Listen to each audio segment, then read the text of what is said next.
Sit at that piano? You've got to be kidding. The teacher's voice was sharp, mocking, as she pointed Eli to the dusty, broken upright shoved into the corner. The other students snickered. To them, he was a joke, a foster kid with no formal training, no legacy, and no business in a room full of prodigies. What they didn't know was that Eli had trained for this moment his whole life, not in conservatories but on cardboard keys, not with tutors but through trauma. And when they set him up to fail in front of judges and cameras, he didn't crumble. He played. He played like a storm wrapped in grace, a piece so raw, so powerful, it brought the entire room to its feet. What started as humiliation turned into a global standing ovation, and by the end of the night, the boy who was never meant to be seen became the legacy no one could ignore. Now, before we dive deeper, please subscribe to our channel. We share powerful, meaningful stories like this every day.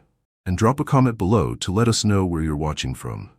Thank you so much. And now, let's get back to the story. Don't bother sitting there, Carter. That piano's just for show. We wouldn't want you breaking anything again. The words fell like sour rain, cold and humiliating, in the center of the grand rehearsal hall where polished floors gleamed beneath a vaulted ceiling. A dozen students in navy blue uniforms turned their heads in unison, some smirking, others openly snickering, as Eli stood frozen beside the cracked upright piano shoved into the far corner like an afterthought. His fingers, trembling slightly, hovered just above the faded ivory keys, each chipped like broken teeth. Miss Whitaker's voice echoed again, sharp and smug. "We can't all pretend to be prodigies now, can we?"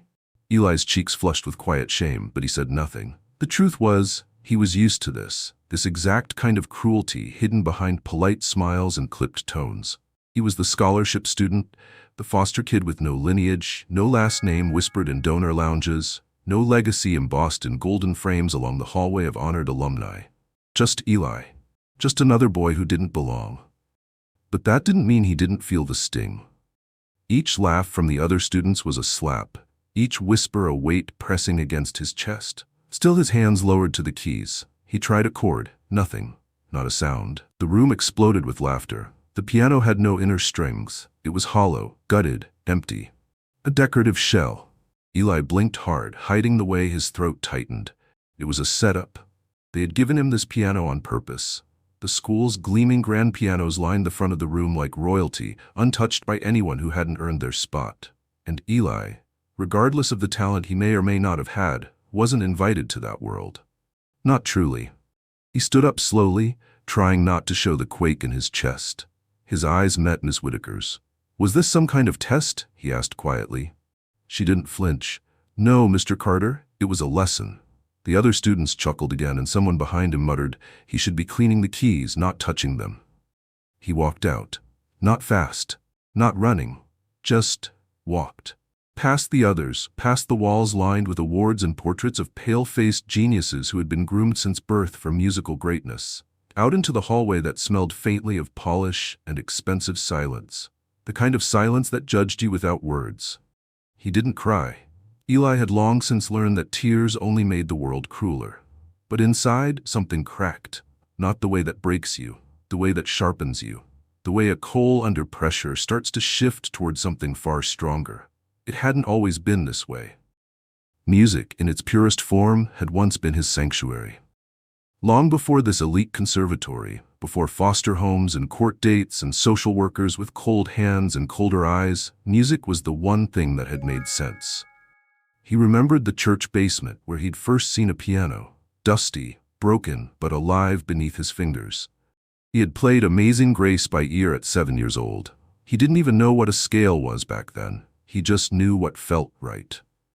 Now here he was, surrounded by students who had been playing since infancy, who'd had private tutors, conservatory prep, summer programs in Vienna. Eli had cardboard, literally. For years he'd drawn the shape of a piano keyboard on a flattened cereal box and practiced his fingerings in silence. Every note was imagined, every scale a whisper in his head. But he made it work. The scholarship offer to Briar Hill Conservatory had felt like a miracle. But miracles, he was learning, were sometimes traps in disguise. This wasn't a school. It was a fortress. And he was the outsider they were determined to keep on the outside. Later that day, after the bell rang and the polished shoes of the privileged clicked out of the marble halls, Eli found himself wandering back into the music building. He moved silently, like a ghost, until he reached the janitor's closet tucked behind the side stairwell. It smelled like bleach and old wood, but it was quiet. And there, half buried behind mops and broken stands, stood an old keyboard. Plastic, yellowed, one key stuck. Two were missing altogether, but it worked, mostly. He pulled it out, sat on an overturned bucket, and began to play. Soft at first, then bolder. Not the pieces they taught in class, but the ones he remembered from Miss Spur. Gracie's battered vinyls, Coltrane, Bill Evans, old spirituals with deep blue chords and aching grace. He played until his fingers forgot the humiliation, until the walls stopped pressing in. A cough interrupted him. He turned sharply. An older man with silver-streaked curls and a limp stood just inside the door. Mr. Rojas, the janitor. He stared for a long moment, then stepped inside and shut the door behind him. "Where'd you learn to bend notes like that, boy?" Eli looked down. "Sorry, I didn't mean. I didn't ask for an apology," Rojas interrupted. "I asked where you learned." Eli hesitated, then said, "Nowhere, really. I just listen." Rojas chuckled, low and gravelly. "You don't listen, kid. You hear. There's a difference." The silence between them was full, not empty like the piano earlier. Then Rojas said something Eli would never forget. "They're trying to shame the music out of you. Don't let them. Real musicians don't need gold-framed degrees. They need heart and pain and something to say." Eli looked up. "Come with me," Rojas said. He led him through a back hallway most students didn't know existed, past old storerooms and out-of-tune cellos. At the end was a locked storage room. With a ring of keys, Rojas opened it and stepped aside. Inside, covered in a tarp, was a piano. Not a grand, but a baby grand, dulled by time but still breathing music under its wooden skin. Rojas pulled the cover away. "Needs tuning. Keys are stiff, but it's got soul. That's more than most things in this building." Eli stepped closer, almost reverent. He brushed dust from the keys and pressed one down. A low, mellow note rang out. "Real. Honest. Come back here after hours," Rojas said. "They don't own your nights." Eli nodded slowly. He didn't thank him, not with words. But his hands spoke for him as he played the first few bars of a lullaby his mother once hummed when he was too small to understand what loss was. Outside that storage room, Briar Hill Conservatory marched forward. Cold, relentless, full of ambition wrapped in silk. But inside, a boy and a forgotten piano had just made a pact. They would rise, together. And one day, they would make the whole school listen. The days that followed passed with a quiet kind of fury. Eli moved through the school like a shadow. Silent, unnoticed, invisible. He kept his head down, took notes, and answered only when called upon. But every evening, after the last bell rang and the halls emptied of ambition and entitlement, he returned to that hidden room behind the janitor's corridor. Mr. Rojas was always there before him, like he had been waiting his whole life for this unlikely pupil. He never offered praise for the sake of comfort, nor correction for the sake of control. Instead, he guided Eli like a river carving stone, patient, powerful, and unyielding. "No one cares how fast your fingers are if your soul ain't in the sound," he'd grumble, adjusting the metronome with one hand while sipping bitter coffee from a dented mug. "Play me something that makes me remember my grandmother's voice. Then we'll talk about skill." So Eli played. Sometimes it was halting, unsure, broken by his self-doubt. Other nights, it surged like a storm, grief and hunger and defiance all pouring out through the battered baby grand. Rojas would lean back and nod, eyes closed, head swaying ever so slightly, like he was being transported to a place no one else could see. Meanwhile, the rest of the conservatory practiced in spotless rooms with imported acoustics, their hands trained for competitions, their hearts rarely questioned. Logan, the favored son of the donor board, spent his afternoons perfecting Liszt with surgical accuracy. His fingers dazzled, his eyes didn't. Eli knew he couldn't match their polish, but he could outbleed them. Every note he learned was carved from struggle, every run shaped by hunger, hunger to be heard, to exist fully in a space that pretended he didn't belong. And as his nights with Mr. Rojas lengthened into hours that vanished like smoke, Eli found something he didn't know he still had. Hope.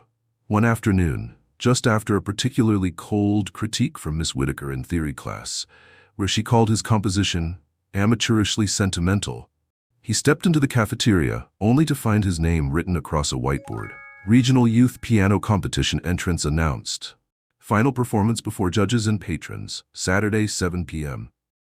Eli Carter, entry confirmed. For a moment, he just stared at it. He hadn't signed up. Then he heard Logan's voice behind him, low and oily. "You're welcome," Logan said, smirking as he leaned casually against a vending machine. "Thought you might want the world to see how far cardboard keys can take a kid. Should be entertaining." Eli narrowed his eyes. "You signed me up?" "Oh, I just filled out the form." Ms. Whitaker approved it, of course, said we needed diversity. The word felt like acid. "You'll go up last, by the way," Logan added, tossing his drink to the trash and brushing past him. They always save the weakest for the end. It was a trap, a public stage, a guaranteed fall, all orchestrated to break him in front of the most influential ears in the city. But something in Eli refused to flinch. He turned back toward the board. His name was there. Permanent ink. No escape. He walked out of the cafeteria with his heart pounding and his palms cold, but he didn't run. He didn't cry. Instead, he went straight to the storage room. Rojas was already playing when he arrived, his fingers stumbling through an old monk ballad. "You heard?" The janitor said without looking up. Eli nodded. Rojas slid over on the bench, made room. "Well," he said, "you've got a week." That night, Eli practiced until his fingers ached and the clock neared midnight. He didn't play what was expected. He didn't rehearse something flashy or familiar. He built something, slowly, deliberately, from everything he'd lived. It began with a whisper of sorrow, the aching pulse of abandonment, then the steady rise of courage, the strange joy of finding melody in pain. He wove in gospel chords from Miss Gracie's house and jazz phrasings Rojas had hummed under his breath. He ended with silence, not a dramatic final note, just a release, like breath after heartbreak. Each night after that, he returned. Each night, Rojas listened less like a teacher and more like a believer. "You got it in you," the old man finally said one evening, wiping the keys with a cloth as Eli packed his books. "The question ain't whether you'll win. It's whether you'll leave the room different than you found it." On the day of the performance, the campus transformed. Red banners hung from the rafters. Donors arrived in sleek black cars. A television crew set up in the main hall. Students rushed back and forth in tailored suits and evening dresses, carrying sheet music like treasure maps. Logan arrived in a silk-lined blazer and nodded to the camera crew like they were old friends. Eli wore a plain charcoal shirt, secondhand slacks, and a pair of polished shoes Rojas had given him from a box marked "Lost and Found."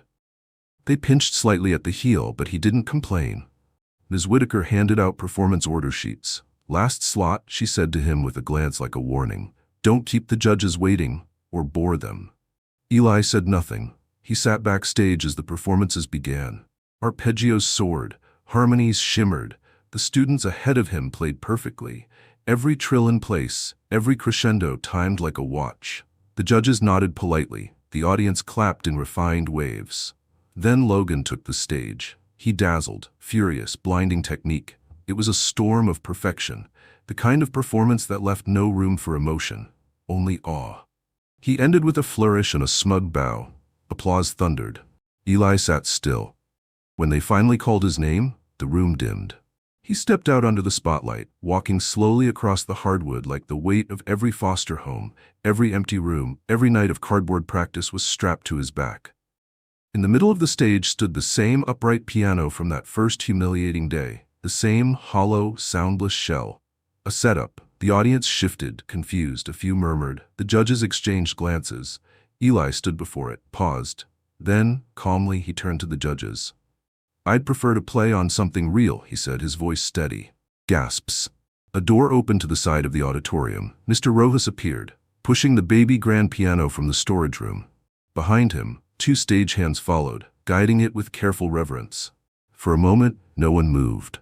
Then Miss Gracie, seated in the back row with a cane and her Sunday dress, stood up slowly and called out, "Let him play." A beat of silence, then a quiet nod from the head judge. The baby grand was rolled into place. Eli sat, his fingers hovered above the keys, and then he began. But what happened next, what rose from the depths of that forgotten instrument, would not simply be heard. It would be felt, and it would change everything. At first there was only silence.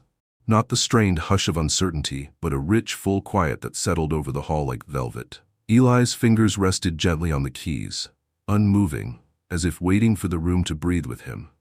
The judges watched closely, pens suspended midair. The audience leaned forward. No one expected him to speak through music. No one expected him to command. And then, he played. The first note was so soft it felt like a sigh, drawn from a place inside him that had never known applause. It shimmered, trembling like a candle barely resisting the wind. But in that single note was something haunting, something human, an ache that reached beyond skill. It was the sound of someone searching for a home in a world that kept slamming doors. He moved slowly at first, letting each chord bloom.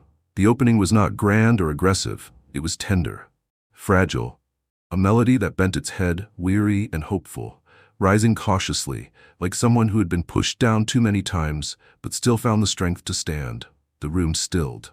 Even Logan, seated off stage with a smug grin fading from his lips, furrowed his brow. Eli's left hand dipped low, humming out the quiet strength of an old hymn, notes he remembered from Miss Gracie's kitchen, her humming while stirring soup for whichever foster child happened to be there that week.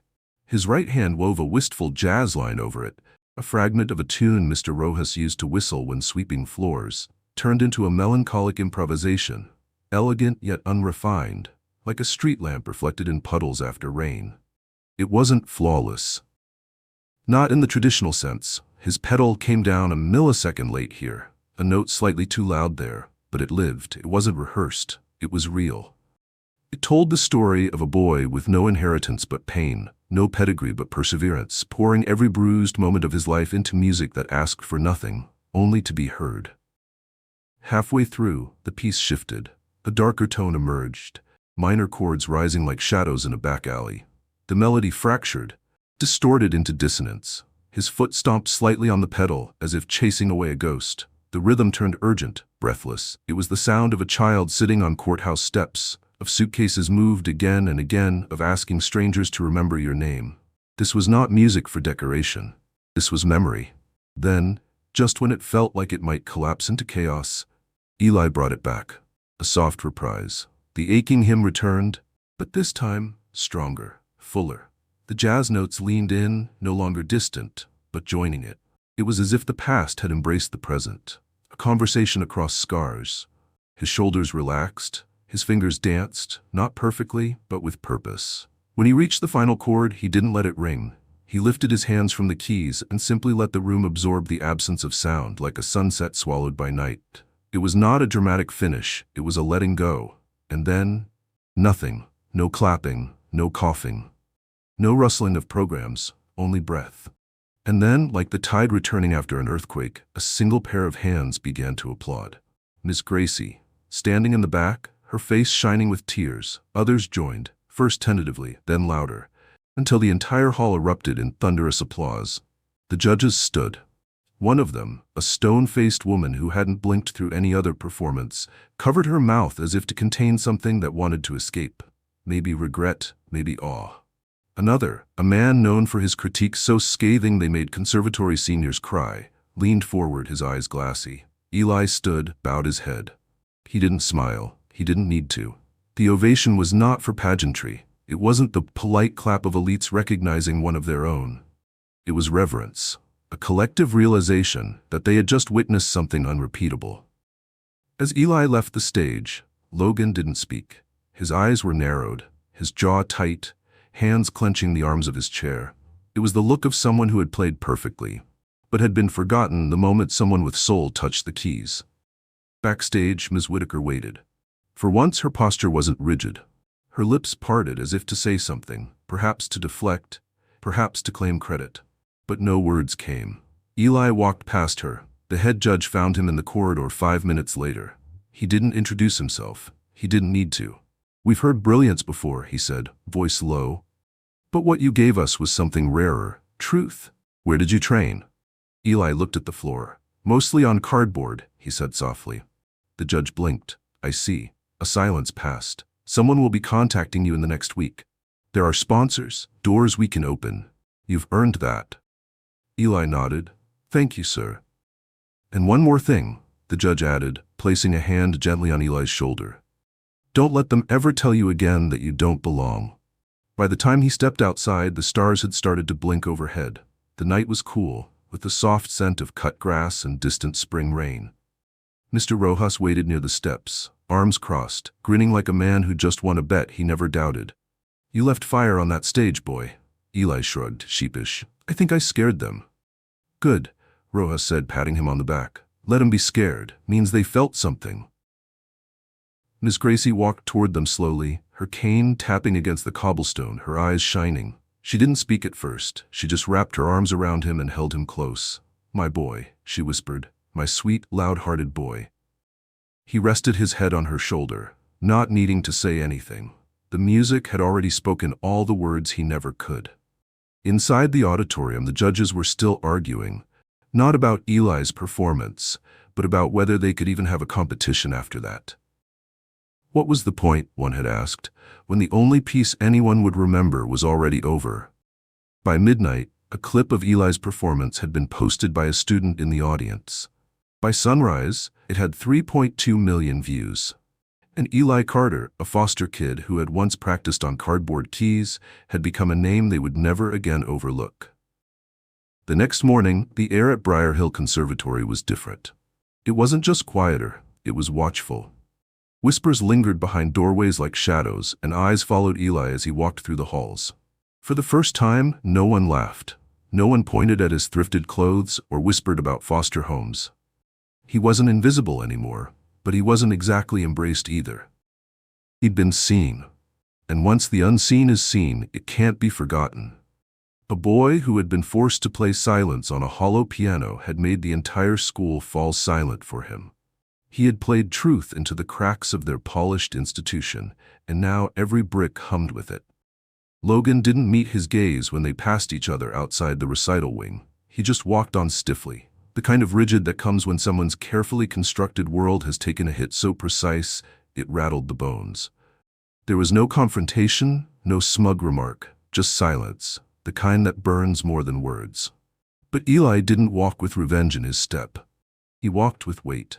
The weight of eyes watching, waiting to see if the boy from nowhere could do it again. If his triumph was a fluke or the start of something bigger. That evening, Miss Whitaker summoned him to her office. He stood at the door for a moment before knocking, an ornate wooden slab with a nameplate etched in brass. He expected condescension, maybe even reprimand. After all, she had approved the setup, had nodded while they wheeled out a prop to humiliate him.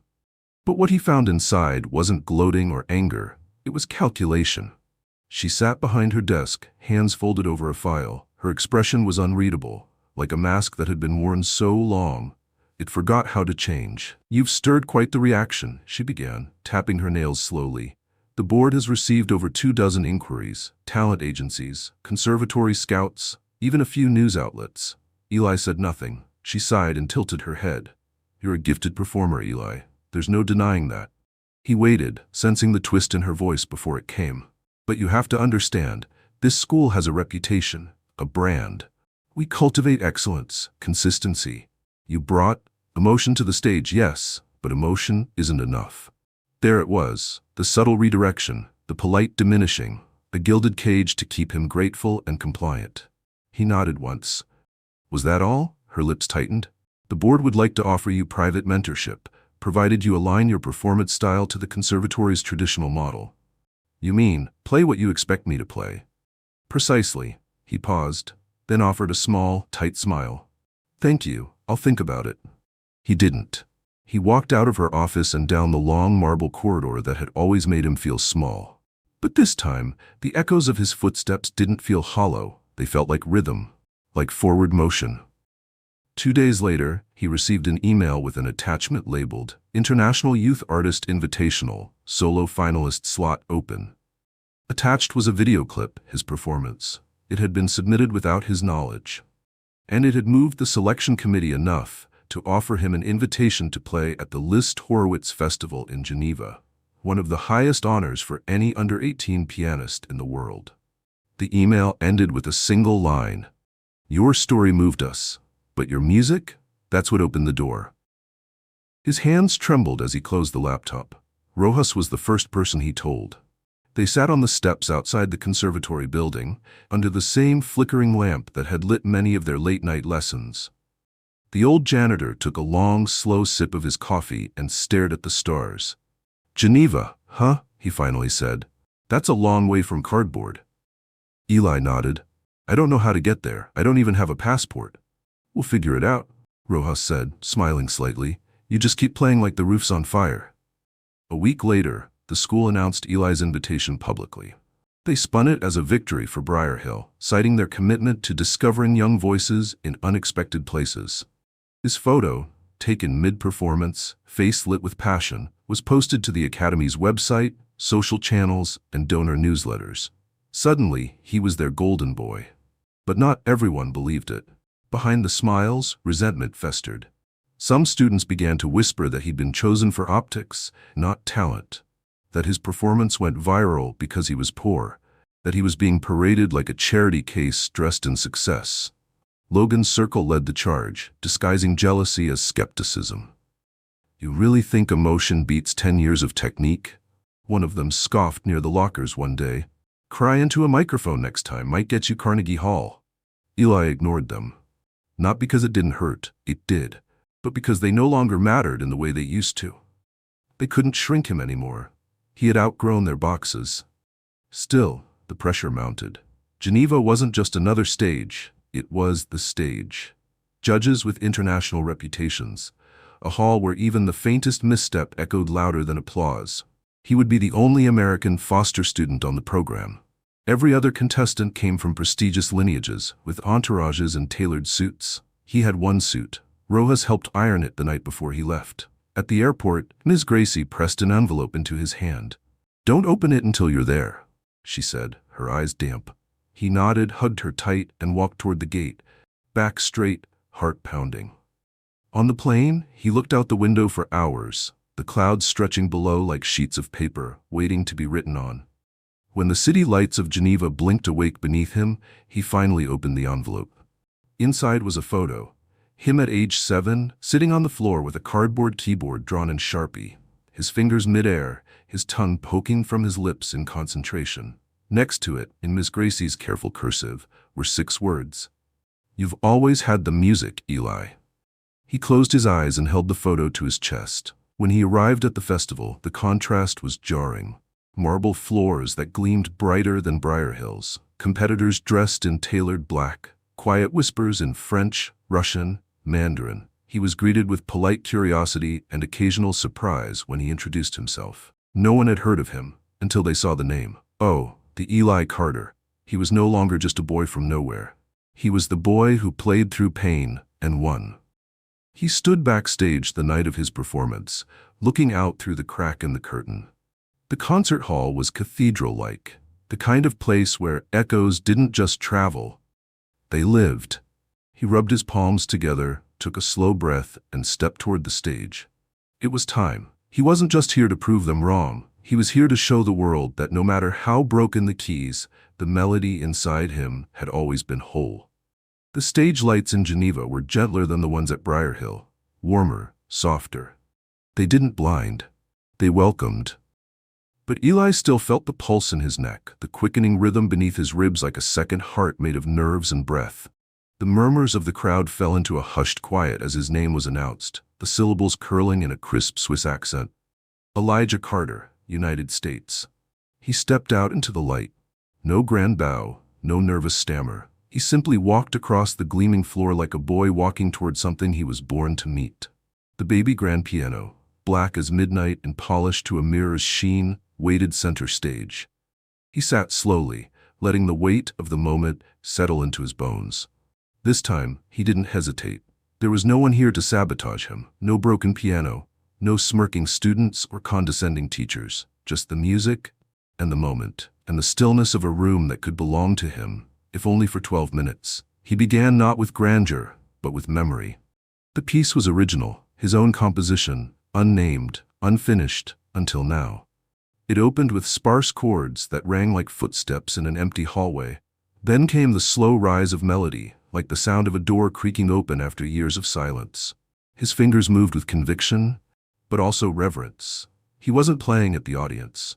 He was inviting them into his story. The notes told it all. The sharp, staggering intervals of a boy shuffled between homes, the quiet longing in his harmonies, the ache of forgotten birthdays and letters that never arrived. But underneath it all, beneath the melancholy, was defiance, a pulse of something luminous that refused to be crushed. His hands climbed higher into a swelling progression, cascading arpeggios that shimmered like city lights seen from a rooftop.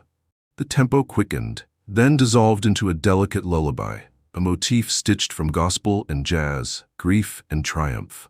It was Miss Gracie's hums, Mr. Rojas's footsteps, his own heartbeat at midnight after another day of being overlooked.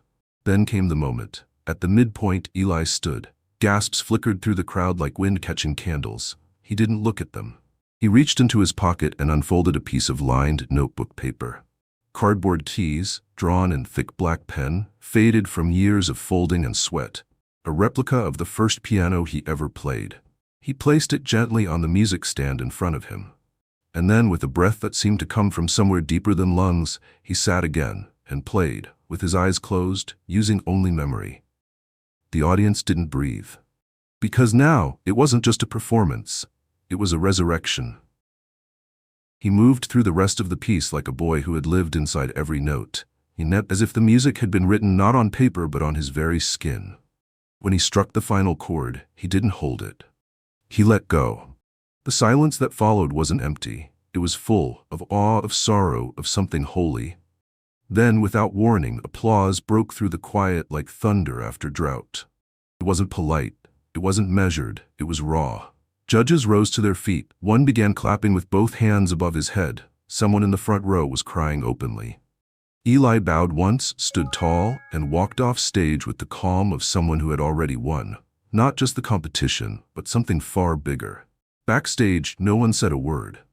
The other contestants, once aloof, now looked at him with a mixture of wonder and something close to reverence. One girl from Vienna stepped forward and said, simply, "I've never felt music that way before." He nodded, unsure how to respond. He didn't know how to handle praise. All his life, he had prepared for rejection. It was like wearing armor made of expectations, light enough to carry but heavy enough to shape your spine.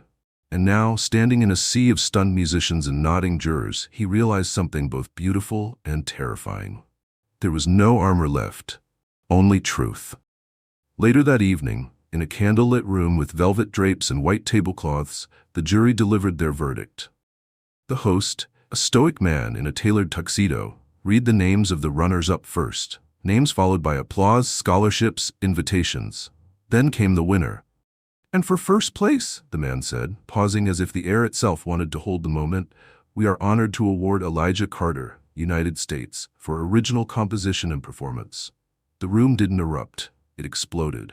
Eli sat for a second, frozen, as cameras flashed and the audience stood. Someone touched his shoulder. Another hand guided him forward. He walked to the front, like someone half dreaming. He was handed a plaque, a certificate, and then a microphone. He didn't know what to say, so he didn't try to sound perfect. He just breathed and said, "I was never supposed to be here. And I don't just mean in Geneva, I mean anywhere with a stage.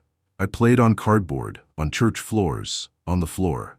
But I had people who believed in me when the world didn't, and when the world finally listened, I had something to say." Then he stepped back. No more.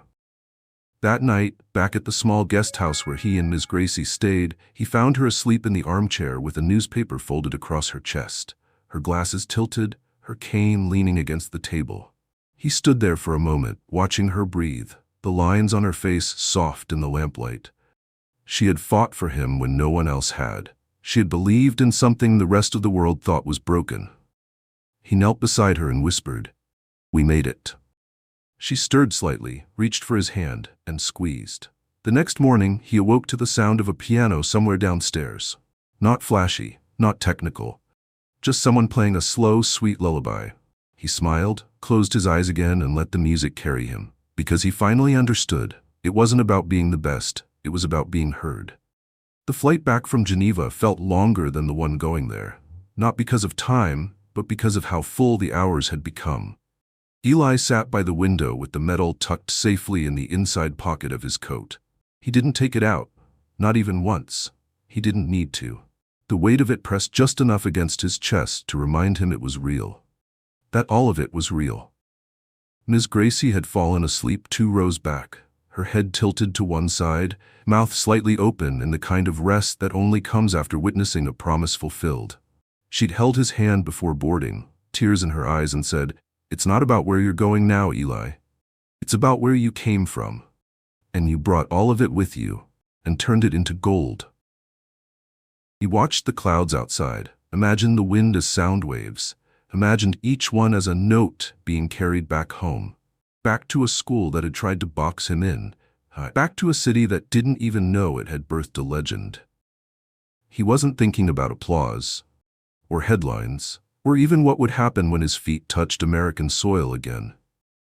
He was thinking about that room, the storage room behind the janitor's corridor, the one with the baby grand piano and the dust that always caught the light just right. The one where he had first found the courage to stop playing like he was asking for permission. He closed his eyes and saw it clearly. The cracked bench, Mr. Rojas's weathered hands moving slowly as he demonstrated phrasing, the ghost of jazz humming through the silence. That room wasn't just where he practiced. It was where he became. When the plane touched down, the sun was rising in streaks of pale fire across the sky, painting the horizon in amber and deep rose. Eli stepped into it like a man crossing over, the wind carrying the scent of jet fuel and homecoming. There was no parade waiting. No cameras this time. Just one familiar face. Mr. Rojas leaned against a pillar near baggage claim, arms folded, eyes squinting like he was trying not to smile. "Took you long enough," he said gruffly. Eli dropped his bags and wrapped him in a tight, wordless hug. The old man stiffened at first, then clapped his back twice, rough but proud. "You bring me anything from Europe?" Eli pulled out a small, folded handkerchief embroidered with the word mercy. Rojas grinned. "Perfect. Fancy napkin for my lunchbox." They rode back together in silence. Not the kind that sat awkwardly between people, but the kind that hummed with understanding.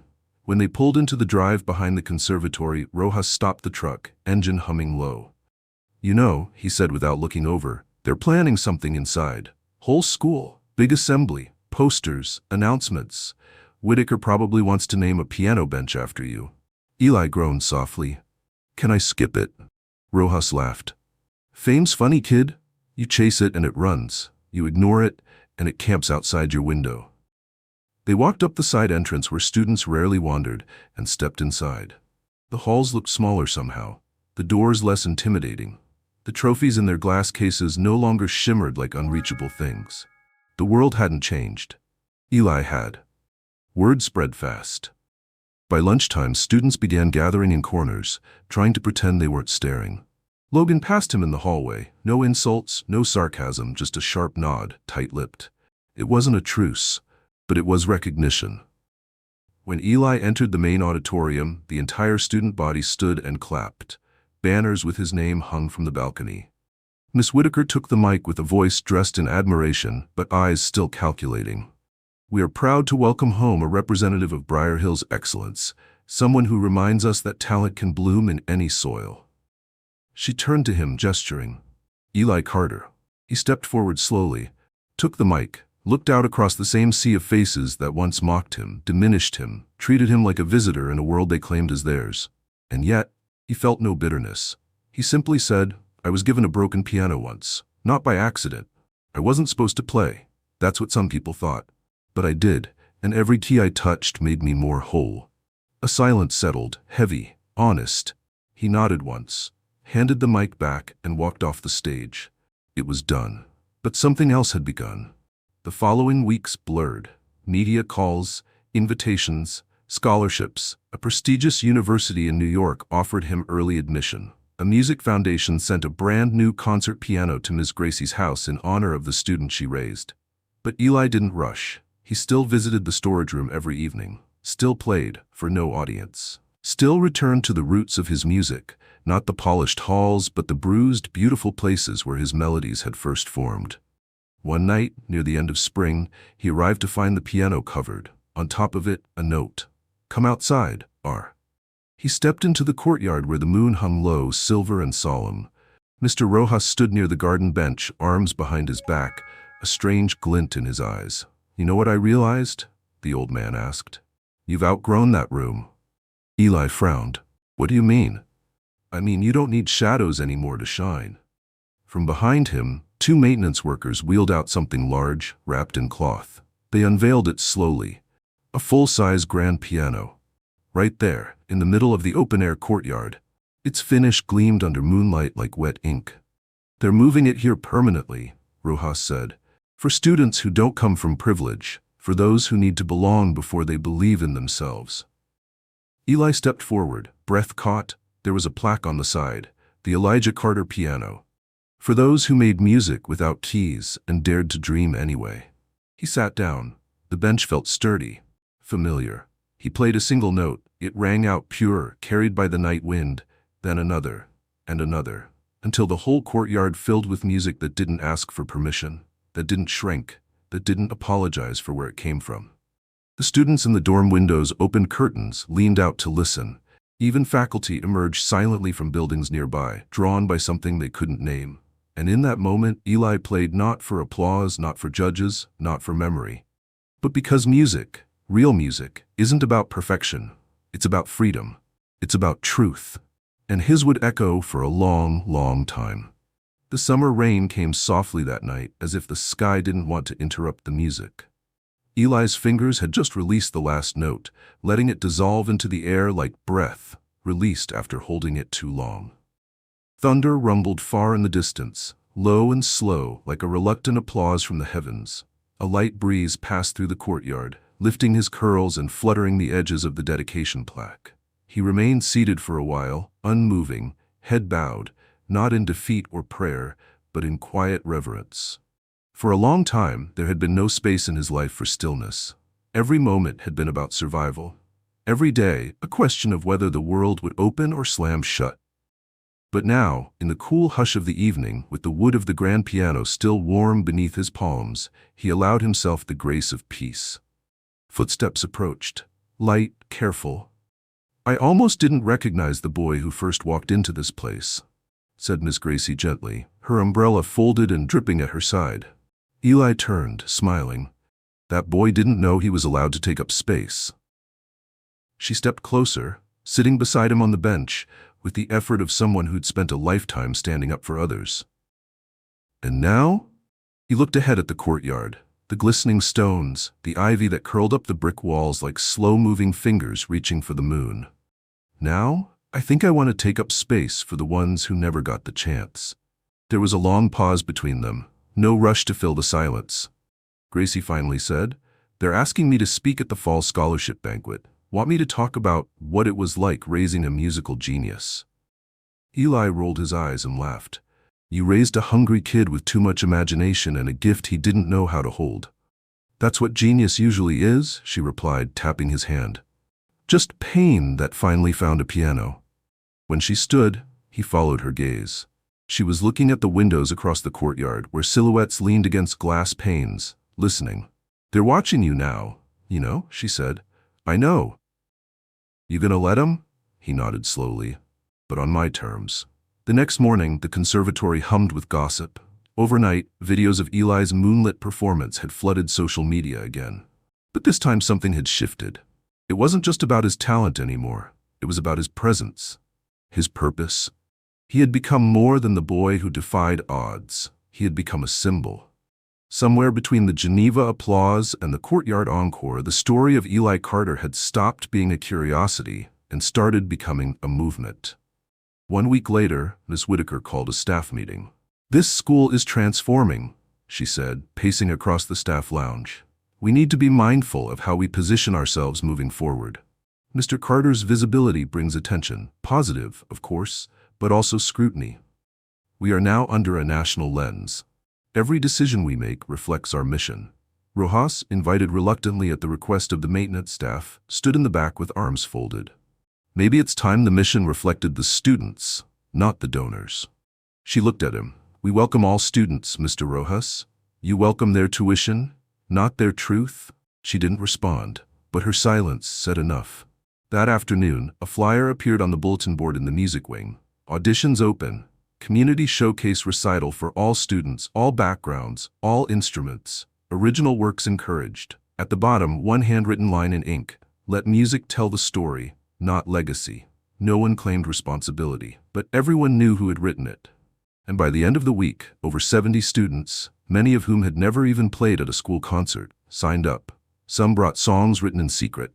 Others brought instruments no one had ever seen on stage at Briar Hill before. West African koras, homemade fiddles, a girl who sang in Navajo, a boy who used spoons for percussion. Eli helped each one refine, revise, rehearse. Not from a podium, but sitting beside them, listening, offering a word here, a nod there. He was no longer just a student. He was becoming a bridge. When the night of the recital arrived, the auditorium filled beyond capacity. Students sat on stairwells, parents stood along the back walls. Even faculty who had once dismissed the idea of a non-traditional showcase found their seats and folded their arms, unsure of what to expect. The lights dimmed and the music began. It wasn't flawless. There were missed cues, nervous fingers, cracked voices, but it was alive. It was urgent and trembling and true. And when Eli walked on stage at the end, he didn't play. He spoke. "My name is Elijah Carter," he began, microphone trembling slightly in his hand. "And I used to believe that the only music that mattered was the kind that could win you a seat at the table. But I've learned that the most powerful music is the kind that makes room. For others, for voices we haven't heard yet, for truths we've been too afraid to tell." He gestured toward the performers behind him, now standing shoulder to shoulder. "These aren't just students. These are storytellers. And tonight, we didn't ask for approval. We gave ourselves permission." The crowd rose in a wave of applause so thunderous it shook the floor. Somewhere in the third row, Logan stood too. Not forced, not out of politeness, but because even pride knows when it's been outgrown. Later that night, Eli sat at the Elijah Carter piano, alone once more, fingers brushing the keys. But he didn't play, not yet. He looked up at the stars instead, his reflection faint in the black sheen of the lid. He thought about his first silent piano, the cardboard keys and cracked walls. He thought about how far he'd come, and how far he still had to go. And in that stillness, he felt something new. Not just purpose, legacy, not the kind etched into brass plaques by administrators, but the kind that lives in the eyes of a child watching from the last row, thinking, "If he could, maybe I can too."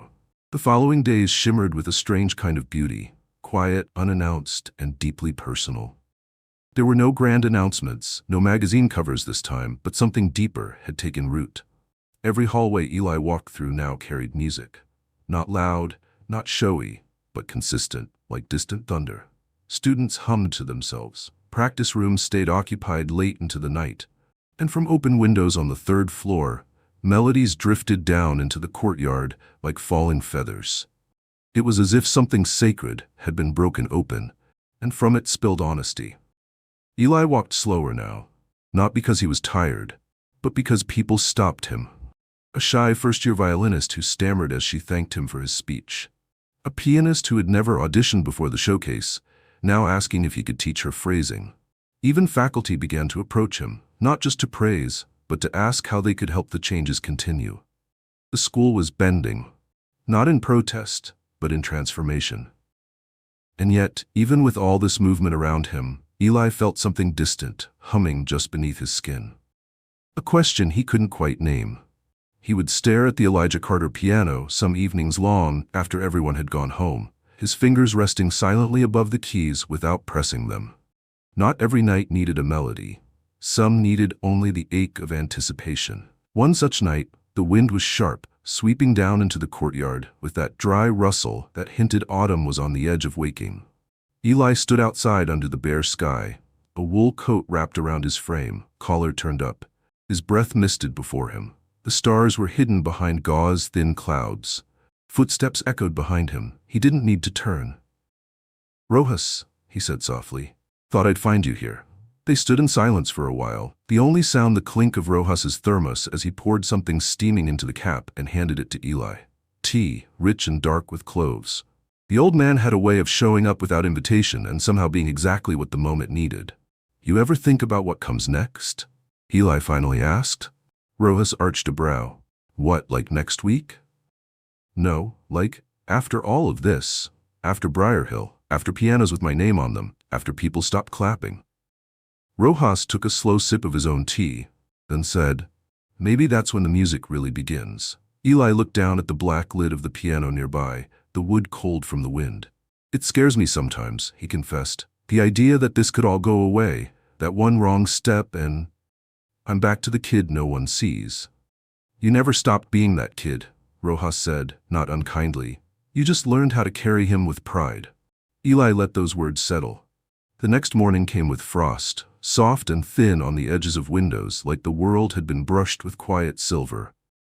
The courtyard was empty. The piano now had a fitted cover, a gift from the faculty, trimmed in velvet and embroidered with his initials. He touched it reverently before heading inside. That day, Miss Whitaker called him into her office again. This time she wore no mask. Her voice was measured, but her eyes were searching. I wanted to tell you this in person, she said. The board received a proposal last week from the List Horowitz Foundation. They've offered to fund a new program. Full scholarships for underprivileged students, instruments, mentors, international performance tours, but only if you agree to lead it. Eli's heart stuttered. I'm a student. You're more than that, she replied, her voice softening in a way he had never heard before. You've become proof that talent doesn't require pedigree, that truth doesn't need translation. You've changed this school more in 6 months than I have in 20 years. Eli stood still, not with hesitation, but with awe. They want me to create a program? They want you to shape the future, Elijah. He didn't answer right away. His hands curled slightly, fingertips remembering every callus earned in silence. His mind was flooded with faces, kids in foster care homes, church basements, shelter halls, children with music swelling inside them, waiting to be told it mattered. He met her eyes. Then we're going to make room for them. When he left her office, he didn't feel taller. He felt rooted. The idea bloomed quickly.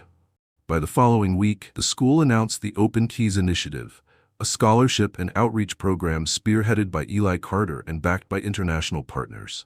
The launch video featured moments from his performance in Geneva, his courtyard recital, and footage of him playing on cardboard keys as a child. It wasn't polished, it wasn't staged, and that's what made it unforgettable. Applications poured in. Letters from Atlanta, New Orleans, Detroit, East St. Louis, Compton, Tulsa. Kids sending videos of themselves playing on tabletops, water-stained keyboards, rubber bands stretched across shoeboxes. Each one said the same thing in different ways. I didn't know someone like me could belong in a place like that. Until I saw you. And with each letter, the question inside Eli, the one that had hummed and pulsed under his skin, began to quiet. Because he was no longer the only one playing on broken keys. He was no longer alone. The following month brought rehearsals for the Winter Gala. Eli had been asked to headline, but he declined. Instead, he selected 3 students from the new scholarship program, each barely a month into their first semester, and gave them the stage. He sat backstage that night, knees bouncing, heart thrumming with pride and nerves. When the lights dimmed and the first trembling notes rang out from center stage, he smiled. It wasn't about being the best pianist anymore. It was about being the echo someone else could follow.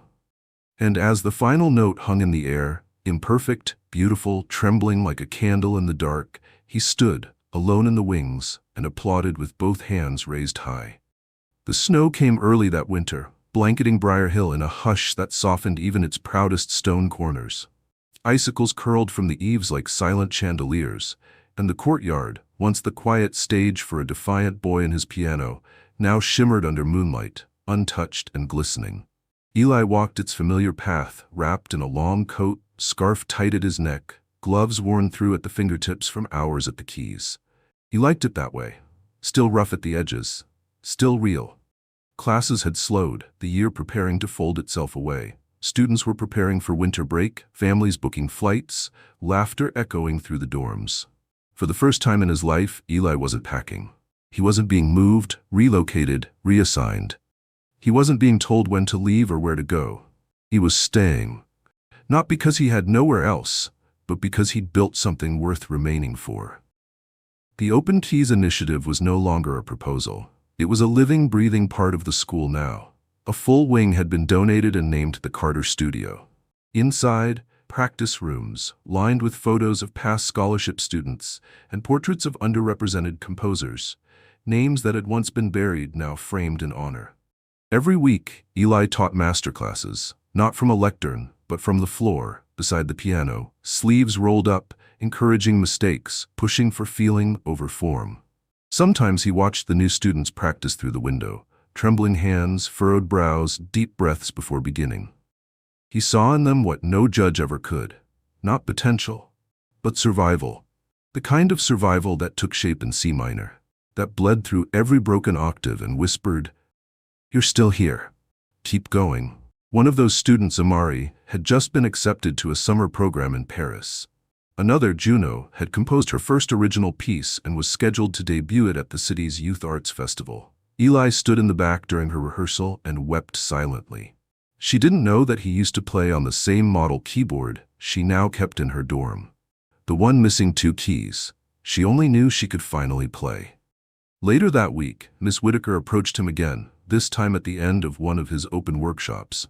"You're being considered for the National Arts Award," she said, her voice almost humbled. "They've asked for a formal nomination. I'd like to submit one." Eli looked at her. Really looked. She still wore her old pearls, still carried herself like an institution unto herself. But there was something different behind her eyes. Less ice, more mirror. "I appreciate that," he said simply. She lingered for a moment, as if searching for the right thing to say, then gently added, "You've taught me something, Mr. Carter." He waited. That legacy isn't always passed down. Sometimes it's rebuilt from ashes. She walked away before he could reply. That night, Rojas appeared outside the music hall with a cigarette tucked behind one ear and a folder in hand. The snow fell lightly around him, swirling in the orange glow of the lamplight. "Thought you might want this," he said, handing over the folder. Inside were letters. Dozens. Handwritten, typed, scanned from school desks and youth shelters, from all over the country. Eli flipped through them. A girl named Myra in Chicago who started a choir at her foster center. A boy in Mississippi building a keyboard out of old computer parts. A young man recently released from juvenile detention who said, "Your story made me believe that broken people still make music."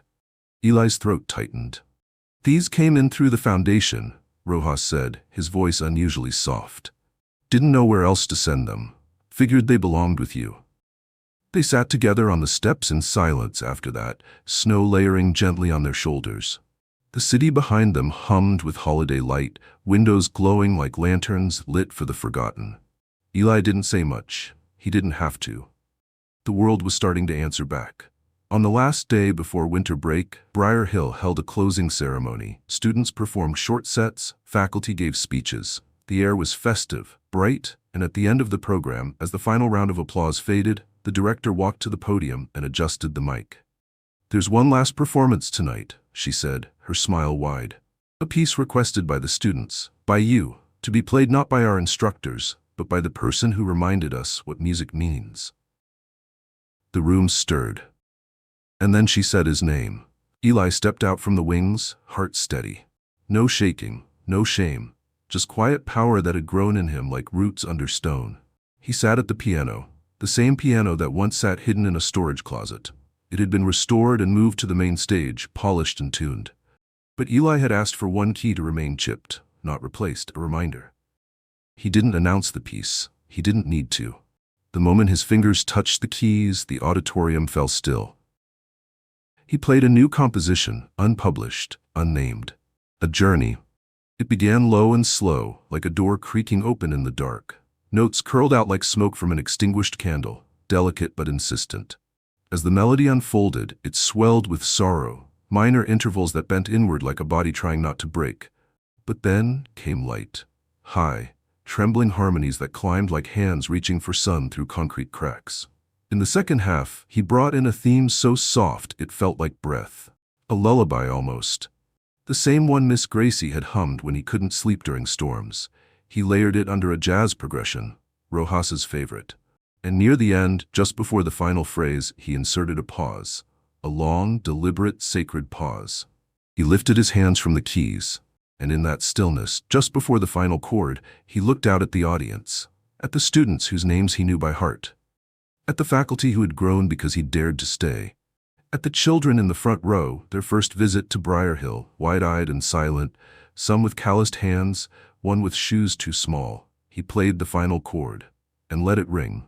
The sound hung like gold dust in the air, then silence, then thunder. The room erupted, students on their feet, staff wiping eyes, children clapping with everything they had.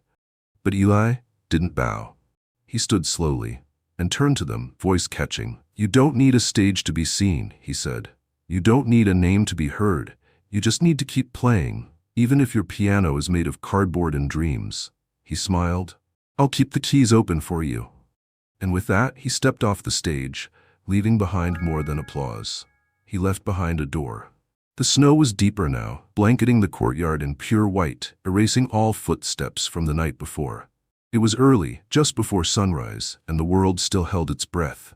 The light hadn't yet broken over the horizon. The windows of Briar Hill Conservatory glowed faintly like lanterns holding off the dark, and the piano, the Elijah Carter piano, stood silent beneath its cover, swaddled like something holy. Eli sat on the edge of the stone bench nearby, bundled in his coat, hands bare despite the cold. His fingers tingled, not from frostbite, but from memory. They remembered each key, each sound, each moment he'd made this place his own. The wood of the bench was icy beneath him, but he didn't move. He needed to feel it, to feel all of it. Today was his last day. Not because he was running, not because he was being sent away, but because the next door had opened, and this time, he had the key. The acceptance letter had come quietly, tucked inside a plain envelope. Juilliard. Full ride. Faculty mentorship. They called him a legacy in motion. They wanted him to start in spring. No wait. No audition required. It should have felt like the climax, the finish line. But to Eli, it felt like the soft final page of a long chapter, the kind you linger on, fingers pressed to the words. He'd told Miss Gracie first. She hadn't cried. Not this time. She'd just smiled, pressed her forehead to his, and whispered, "Don't forget to rest between the notes." He promised he would.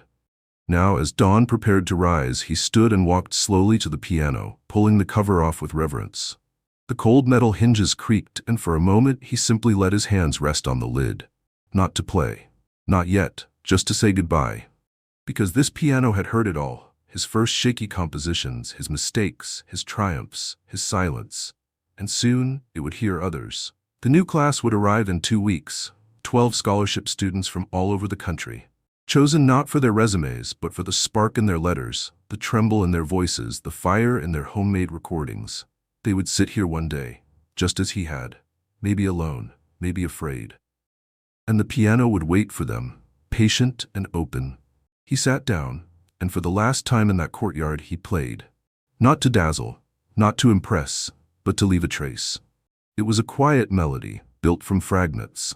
The first chord he'd ever played on a real piano. The improvisation he'd learned from Rojas. The gospel run from Miss Gracie's church.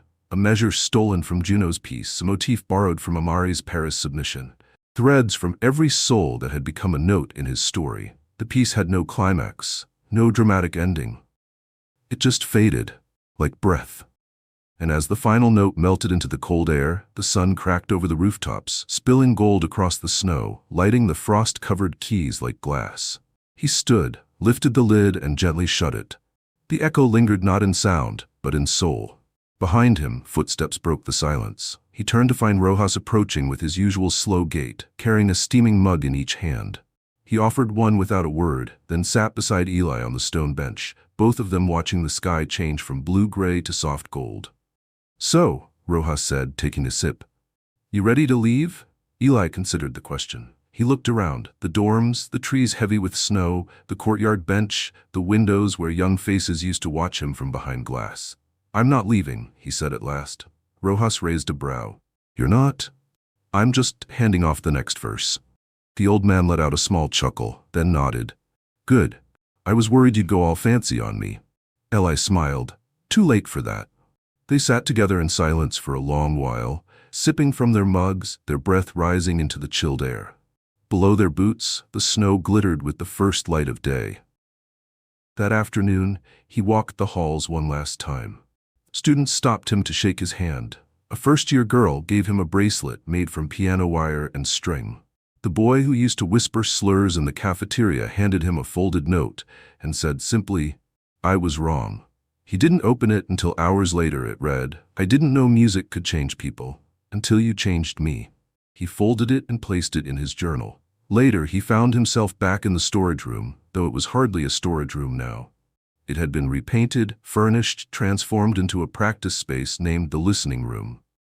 The baby grand piano still sat there, the same one he'd first touched when he thought the world would never listen. Its surface bore new scuffs now, signs of love, not neglect. He placed his hand on the lid once more and whispered, "Thank you." When he left the room, he found Ms. Whitaker standing outside, a rare softness in her face. "I couldn't stop you if I tried," she said. "You already did once," he replied gently. She winced slightly but nodded. "I did." They stood in the hallway together, memories thick in the air between them. Then, she reached into her pocket and handed him a small item. "A key to the listening room," she said, "for whenever you come home." He took it, closed his fingers around the brass, and met her eyes. "I'll be back." "I know." By evening, his bags were packed. Not many, just 2. He traveled light. He always had. But this time he carried more than things. He carried stories. He carried names. He carried a sound the world could never take from him again. As he boarded the train that would take him toward New York, Eli sat by the window, watching Briar Hill grow smaller behind him until it disappeared into the trees. The countryside rolled past in streaks of snow and frost-bitten grass. Somewhere in the seat beside him, his journal lay open, a new composition sketched out in pencil. Title, Open Keys. It wasn't finished, neither was he. And maybe he never would be. Because real music, he had learned, doesn't have an ending, only an invitation. To listen, to play, to pass it on. And so he did. Sometimes, the world hands you silence when all you want is to be heard. Sometimes, it gives you a broken piano and expects you to give up, to walk away, to believe the lie that you don't belong. But Eli Carter didn't walk away. He sat down, and with nothing but courage, pain, and music stitched from cardboard keys and church basements, he played a piece that shattered every expectation. Not just with notes, but with truth. Because real greatness doesn't come wrapped in privilege. It's born in struggle. It's shaped in rejection. It grows in the dark. Eli's story reminds us all that it's not the instrument that defines the artist, it's the heart behind the music. You don't need a polished stage or a famous name. What you need is resilience. You need faith in your voice when the room laughs. You need fire when they give you ashes. And if the world gives you a fake piano, you make it echo louder than the grandest concert hall. So wherever you are, whatever your dream, remember this: you are not defined by what you lack. You are defined by what you refuse to surrender. Let Eli's journey be proof that your scars can become symphonies, that your silence can become sound, and that one brave performance, one moment where you say, "I belong here," can open doors for 100 others behind you. Because the ones they laugh at, they're often the ones who change everything.